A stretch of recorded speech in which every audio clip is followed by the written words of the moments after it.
વ્યવસ્થા તંત્રના પ્રકારો, વ્યવસ્થા તંત્રનો અર્થ, વ્યવસ્થા તંત્ર છે તેનું ઉત્તમ ઉદાહરણ, આ બધાની જે આપણે ચર્ચા કરી હતી.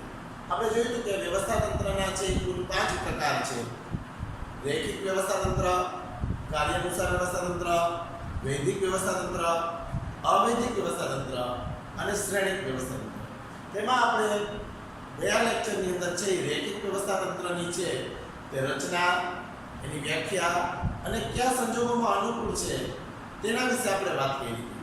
હવે આ લેક્ચરની અંદર આપણે બીજો 3 માર્કની અંદર પ્રશ્ન પૂછાય કાર્યાનુસાર વ્યવસ્થા તંત્ર, તો તેના વિશે છે થોડીક માહિતી મેળવશું. આમ તો જો કે બેનો તફાવત પણ પૂછાય છે, રૈખિક વ્યવસ્થા તંત્ર અને કાર્યાનુસાર વ્યવસ્થા તંત્ર.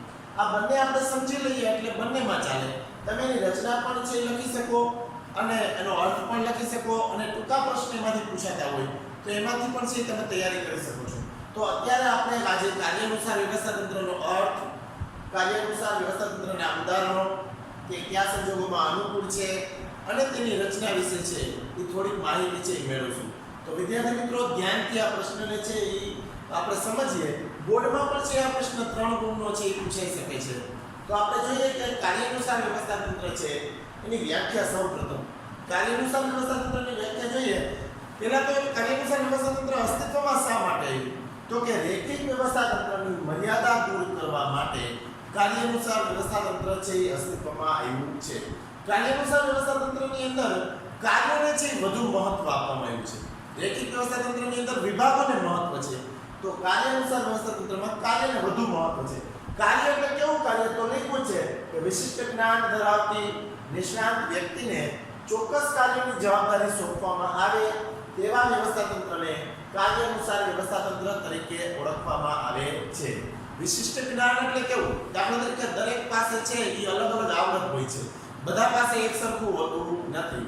રૈખિક વ્યવસ્થા તંત્રની અંદર બધું જ એક જ વિભાગને સોંપી દેવામાં આવે તો એની અંદર છે એ વિશિષ્ટીકરણનો અભાવ છે જોવા મળે છે. અને કાર્ય પ્રમાણે સોંપણી કરવામાં આવી હોય તો અલગ અલગ વ્યક્તિમાં અલગ અલગ આવડત, સૂઝ, ગુણે આ બધું છે જોવા મળતું હોય, જેને કારણે છે એ કાર્યાનુસાર વ્યવસ્થા તંત્રને છે એ અસ્તિત્વમાં લઈ આવવામાં આવ્યું. આપણે ઉદાહરણમાં જોઈએ કે ભરતી કઈ રીતના કરવી, ત્યાર પછી બદલી કઈ રીતના થાય, બઢતી કઈ રીતના થાય, તો એ કાર્ય ઉપર છે એ આધાર હોય છે કે જેવું કાર્ય એ પ્રમાણે એની બદલી પણ કરી શકાય, એ પ્રમાણે એની બઢતી પણ આપી શકાય અને એ પ્રમાણે છે તેને ભરતી પણ છે કરી શકાય છે. આ ત્રણેય શબ્દને આપણે ડીપમાં પણ સમજવાના છે, પણ નેક્સ્ટ લેક્ચરની અંદર જ્યારે એનો ટોપિક આવશે ત્યારે આપણે ભરતી એટલે શું, બદલી એટલે શું અને બઢતી એટલે શું એના વિશેની આપણે જાજી ચર્ચા કરશું. રૈખિક વ્યવસ્થા તંત્રમાં વધુ મહત્વ વિભાગને આપ્યું છે, જ્યારે કાર્યાનુસાર વ્યવસ્થા તંત્ર તેની મર્યાદા કરે છે. કાર્યાનુસાર વ્યવસ્થા તંત્રમાં કાર્યને છે એ વધુ મહત્વ છે આપવામાં આવ્યું છે, એ લખ્યું છે. વધુ મહત્વ આપતું હોવાથી એમાં વિશિષ્ટીકરણનો અભાવ રૈખિક વ્યવસ્થા તંત્રમાં જોવા મળતો. અહીંયા મુદ્દા તમારા તફાવતના પણ છે એ બની શકે છે. રૈખિક વ્યવસ્થા તંત્રમાં છે વિભાગનું મહત્વ છે, કાર્યાનુસાર વ્યવસ્થા તંત્રમાં કાર્યનું મહત્વ જોવા મળે છે. રૈખિક વ્યવસ્થા તંત્ર છે લાંબા ગાળે ખર્ચાળ છે, જ્યારે કાર્યાનુસાર વ્યવસ્થા તંત્ર છે એ બિનજરૂરી અને ઓછું ખર્ચાળ છે. કાર્યાનુસાર વ્યવસ્થા તંત્ર છે ક્યાં અનુકૂળ આવે એના વિશે આપણે પણ ચર્ચા કરશું. એ પહેલા આપણે એની રચના વિશે થોડીક માહિતી મેળવી લઈએ. પહેલા આપણે એની વ્યાખ્યા જોઈ, ઉદાહરણ જોયા, ત્યાર પછી શું કામ એનું અસ્તિત્વ આવ્યું કાર્યાનુસાર વ્યવસ્થા તંત્રનું તેના વિશે વાત કરી. હવે એની રચનાની વાત કરી કે કાર્યાનુસાર વ્યવસ્થા તંત્રમાં સત્તાની સોંપણી વિભાગ પ્રમાણે નહીં. જો એની વ્યાખ્યા પ્રમાણે જ આપણે સમજાવી દીધું છે અને આપણે એની રચના છે લખી શકીએ છીએ કે કાર્યાનુસાર વ્યવસ્થા તંત્રમાં સત્તાની સોંપણી વિભાગ પ્રમાણે નહીં પણ કેના પ્રમાણે કરવામાં આવે તો કે કાર્ય પ્રમાણે કરવામાં આવે છે. આની રચના છે મોટા મોટી કે સત્તાની સોંપણી કરવી હોય કોઈ પણ વ્યક્તિની તો એમાં વિભાગને કોઈ મહત્વ આપવામાં આવતું નથી. આપણે ખબર છે કે વિભાગ એટલે શું? તો કે આપણે સંચાલનની સપાટીની અંદર છે જોયું છે કે ઉચ્ચ સપાટી, મધ્ય સપાટી અને નિમ્ન સપાટી. મધ્ય સપાટીની અંદર છે તે એની અંદર છે તે ખરીદી વિભાગ, ઉત્પાદન વિભાગ, વહીવટ વિભાગ આ બધા વિભાગોને છે મહત્વ આપવામાં આવે છે. જ્યારે અહીંયા વિભાગોને મહત્વ નથી પણ કાર્યને છે તે વધુ મહત્વ આપ્યું છે. બીજી રચના આપણે જોઈએ કે અહીં દરેક કાર્ય કેવી વ્યક્તિને સોંપવામાં આવે? અલગ અલગ વ્યક્તિને, કે અલગ અલગ એના નિષ્ણાંત હોય, અલગ અલગ પોતાની આવડતવાળા હોય, પોતે સલાહકાર હોય, પોતે ડિગ્રીવાળા હોય, એવા કાર્યોને છે એ મહત્વ વધારે આપવામાં આવ્યું છે. પછી જોઈએ કે જેવી રીતના રેખિક વ્યવસ્થા તંત્રમાં સર્વોચ્ચ સત્તા છે તે ઉચ્ચ સપાટીએ સંચાલક મંડળના હાથમાં હતી, એટલે BOD બોર્ડ ઓફ ડિરેક્ટર મુખ્ય વહીવટી અધિકારીના હાથમાં. એમ અહીંયા પણ છે એ સર્વોચ્ચ સત્તા છે એ મુખ્ય વહીવટી અધિકારી પાસે જ છે હોય છે. ત્યાર પછી એના બે વિભાગ છે એ કરવામાં આવે છે અને એ પણ કાર્ય પ્રમાણે જ વિભાગ કરવાના છે, અલગ અલગ રીતના નહીં. જો વિભાગના કાર્યો પણ છે બે રીતના, એમાં એક વહીવટ વિભાગ હોય, એક કારખાના વિભાગ હોય છે. બે અલગ અલગ વિભાગ હોય છે કે વહીવટની અંદર અને કારખાનાની અંદર પણ છે અલગ અલગ હોય છે પાછા. એમાં સૂચના અધિકારી હોય, શિસ્ત અધિકારી હોય, હિસાબી અધિકારી હોય અને માર્ગદર્શન અધિકારી હોય. આટલા અધિકારીઓ છે વહીવટી અધિકારીની હોય છે. ત્યાર પછી કારખાના વિભાગની અંદર જોઈએ તો કે જૂથ અધિકારી હોય, ઝડપ અધિકારી હોય, ગુણવત્તા અધિકારી હોય અને સમારકામ અધિકારી હોય છે. કારખાના વિભાગની અંદર જો જૂથ અધિકારી એટલે કોઈ પણ જૂથને છે એકઠું કરવું, એ જૂથને ભેગું કરી અને કેવી રીતના કાર્ય કરશું, કેવી રીતના કામની સોંપણી કરશું, વહેંચણી કરશું, સત્તાની સોંપણી કેવી રીતના કરશું, જવાબદારીની સોંપણી કેવી રીતના કરશું, એ જૂથ વિભાગ. ઝડપ વિભાગ કારખાનાની અંદર કોઈ પણ ઉત્પાદન થાય છે તો એનું ઝડપી ઉત્પાદન કઈ રીતના લખી શકીએ, ક્વોન્ટિટી અને ક્વોલિટી બેને છે મહત્વ આપવામાં આવ્યું છે કે ઝડપ છે એ વધારે, પછી ત્યાર પછી ગુણવત્તાની વાત કરીએ ને ક્વોલિટી. એમ ક્વોન્ટિટી એટલે જથ્થો અને ક્વોલિટી એટલે ગુણવત્તા, ગુણવત્તાને પણ જાળવી રાખવાની છે.